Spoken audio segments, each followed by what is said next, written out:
నమస్కారం, welcome to Suman TV. నేను గీతాంజలి. ప్రస్తుతం మనతో పాటు ఉన్న అతిథి శ్రీ విద్యాపీఠం వ్యవస్థాపకులు, గత 45 సంవత్సరాలుగా శ్రీ విద్యా ఉపాసన చేస్తూ ఎంతో మందికి మంత్రోపదేశం చేసిన గురువు గారు శ్రీ గురు కరుణామయ్య.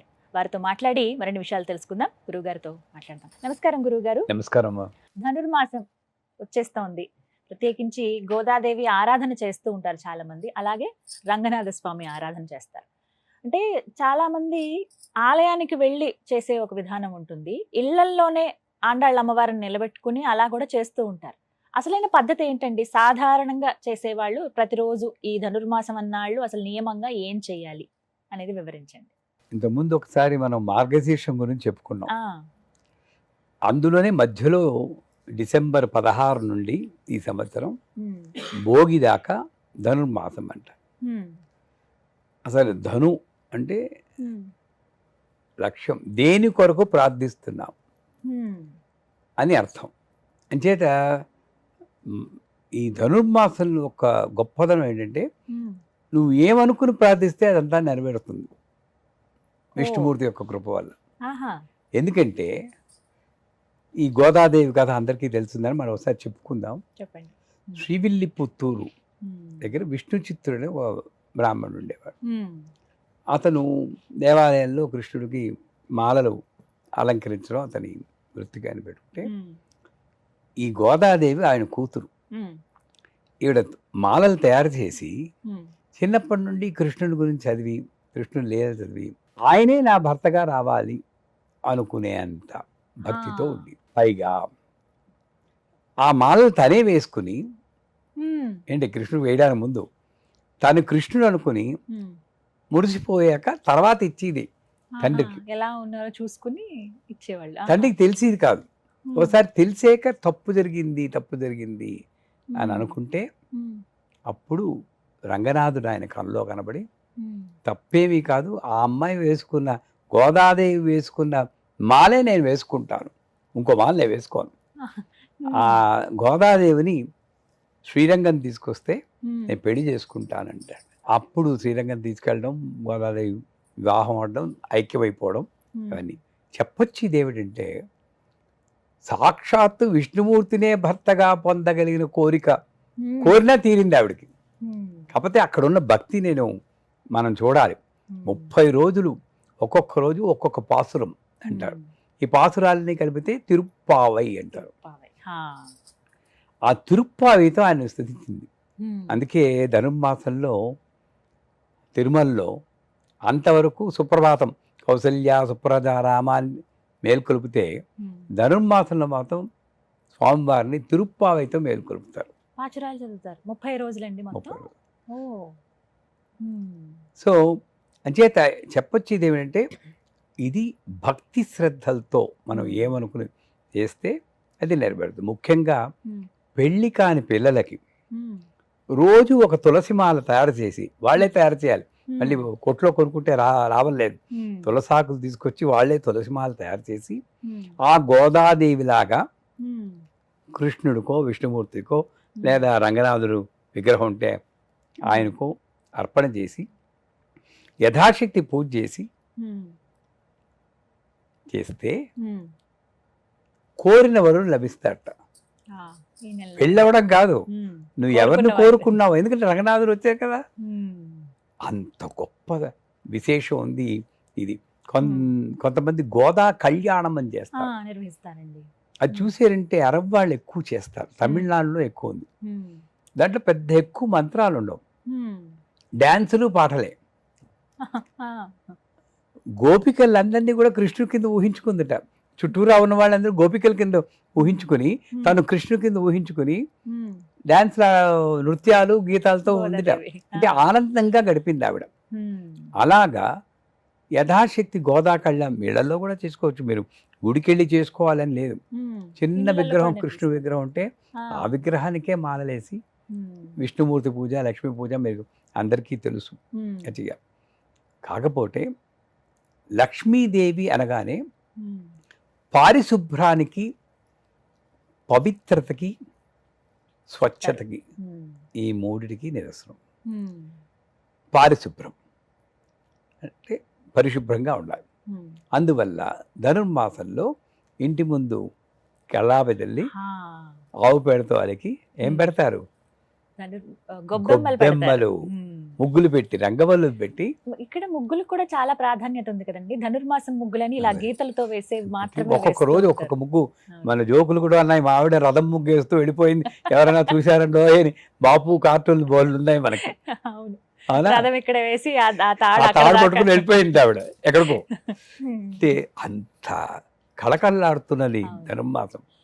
ప్రతిరోజు గొబ్బెమ్మలు పెట్టాలండి. అంత ఆ పీఠంలో పెడతాం, కాంచీపురం రండి. ఓ.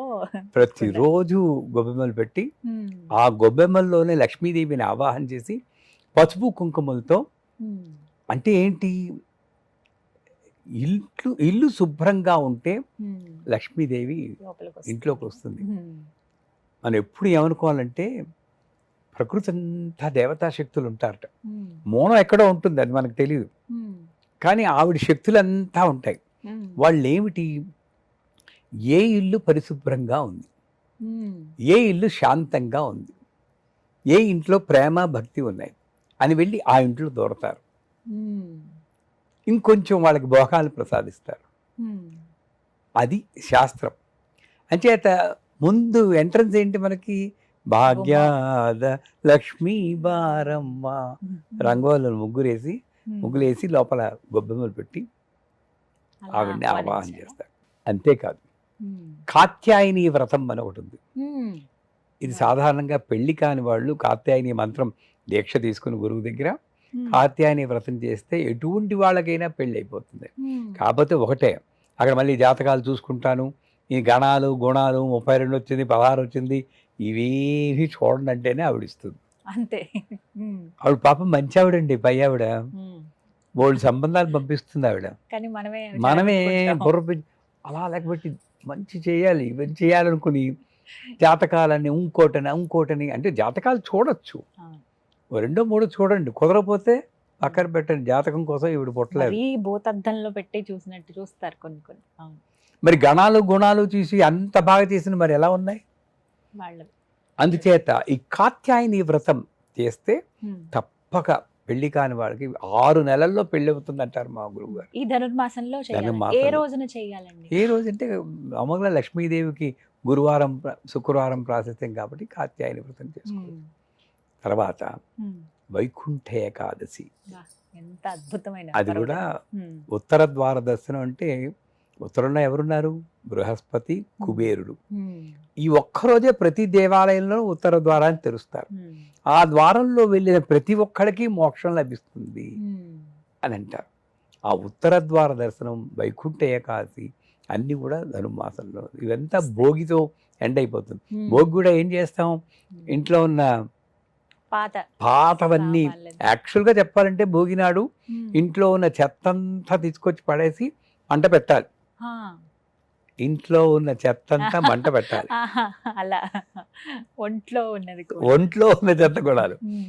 అనుకుంటూ ఇది పెట్టాలి. ఉమ్. వీళ్ళు ఏం చేస్తున్నారు, విరిగిన కుర్చీ అక్కడే ఉంటుంది. ఉమ్. సెంటిమెంట్ మా తాతగారు ఇచ్చారు, అది మేము వాడం. ఉండాలి అక్కడ.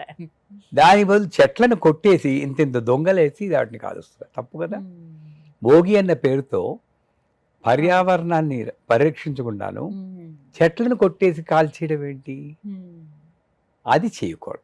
అంచేత ఈ ధనుర్మాసంలో ఎండింగ్ ఏంటంటే, ఉమ్. ఈ పూజ వల్ల, భక్తితో చేసిన పూజ వల్ల నాలోని తామసిక గుణాలన్నీ కూడా భోగినాడు దహింపబడతాయి. మర్నాడు వచ్చిందే సంక్రాంతి, సంక్రాంతి. ఉమ్. కొత్త వెలుగు వస్తుందన్నమాట. అంత గొప్ప మాసం ఉమ్. అది కాకుండా రైతుకి పంట కూడా అప్పుడే చేతికి వస్తుంది, చేతికి అప్పుడే. అందుతుంది. ఉమ్. ఏ రకంగా చూసినా సరే ఉమ్. ధనుర్మాసం అనేది భక్తి శ్రద్ధలతో చేస్తే ఎటువంటి కోరికైనా తీర్చేటువంటి మాసమే. ఉమ్. అందులో విష్ణుమూర్తి లక్ష్మీదేవిని ఆరాధిస్తే మంచిది. అక్కడ కూడా మీరు విష్ణుమూర్తి యొక్క మంత్రపుష్పం చూసారనుకోండి, ఉమ్. ఈశాన సర్వ విద్యానాం ఈశ్వర సర్వభూతానాం బ్రహ్మణ అని అలా వస్తుంది మహాధిపతి. ఈశ్వరుడి అవును. పేరు. ఉమ్. చేత శివకేశవులకి అభేద దృష్టితో ఉమ్. ఆ నారాయణ్ణి అర్చిస్తే ఉమ్. ధనుర్మాసాన్ని మించిన మాసం లేదు అంటారు. ఇంకొకటి. ఉమ్. ఈ విధంగా ఈ మాసం అంతా చక్కగా జరుపుకోవచ్చు. అలాంటి వాళ్ళకైతే తెలిసేది ముగ్గులు. గొబ్బెమ్మలు ఇవి పూజా విధానం. వివాహం ప్రత్యేకించి మీరు చెప్పారు, వివాహం జరగని వాళ్ళైతే చక్కగా ఆరాధిస్తే వాళ్ళు కోరుకున్న భర్త వస్తారని. ముఖ్యంగా వివాహానికి కన్యలకి కోరుకున్న భర్త లభించాలంటే ధనుర్మాసమే. ఇదొక్కటి. ప్రతిరోజు నిత్య పూజ అనేది సాధారణంగానే చేసుకోవచ్చు. ఇంకోటి ఏంటంటే కొంతమంది చెప్తారు మొట్టమొదటి 15 రోజులు పెసలతో చేసిన చక్కెర పొంగల్ పెట్టాలి, తర్వాత 15 రోజులు దద్దోజనం పెట్టాలి. నేను వాటికి పెద్దగా ఇంపార్టెన్స్ ఇచ్చేవాడిని కాదు, అందరూ ఏవో చెప్తారని. అసలు లాజికల్గా ఆలోచిస్తే దీంట్లో ఏదో అర్థం ఉందనిపించింది. ఎందుకంటే ఈ పెసలేమో బుధుడికి కలుపుతుంది, ఈ దద్దోజనం ఉన్న బియ్యం ఏమో చంద్రుడు కలుపుతుంది. చంద్రమా మనసోజ్జాత చక్షో సూర్యో అదే మనస్సుకు అధిపతి కాబట్టి మనస్సు కంట్రోల్లో ఉండడానికి దద్దోజనము, భక్తి పెరగడానికి బుధుడు భక్తి కాబట్టి భక్తి పెరగడానికి చక్కెర పొంగలి. భక్తి మొట్టమొదటి ఉండాలి, భక్తి పెరిగితే మనసు కంట్రోల్ అయిపోతుంది, వెరసి మోక్షం వస్తుంది. తర్వాత భోగినాడు మంట వేసాక సంక్రాంతి వచ్చేస్తుంది. ఆ రకంగా ఇది మంచిదే. కానీ ఇలాగే చేయాలి అలాగే చేయాలి అన్న నియమాలు లేకుండా ప్రతిసారి మీరు అడుగుతుంటారు ఏ నియమాలు ఉన్నాయంటే ఒక్కటే నియమం ఉంది, అమ్మ నన్ను ఎప్పుడూ రక్షిస్తుంది, ఇలాగే రక్షిస్తుంది, ఈ జీవితానికి చాలు అన్న నమ్మకము, భక్తి, శ్రద్ధ, ఈ 3 నియమాలు ఏ పూజ చేసినా సరే. అంతేగాని ఉపవాసాలు ఉండాలి, ఉపవాసం ఉండాలి కరెక్టే. ఎప్పుడు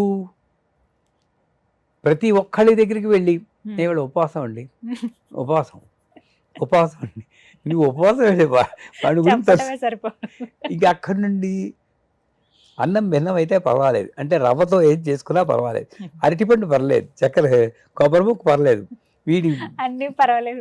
ఇదంతా ఆలోచనలన్నీ ఒంటింటి చుట్టూ ఉపవాసం కాదు, ఆయనకి కాదు, ఒంటింటి దగ్గర ఉన్నాడు. ఇటువంటి ఉపవాసాలు పనికిరావు. ఎంతో కాస్తగా మరీ ఉండలేకపోయి, ఇప్పుడు నాకు షుగరు డయాబెటిక్ అనుకోండి, మరి ఉండబట్టలేకపోతే ఉపవాసాన్ని శుభ్రంగా హైపోగ్లైసెమిక్ కండిషన్లు పైకి వెళ్ళిపోతే మోక్షం వస్తుంది, అది వేరే విషయం.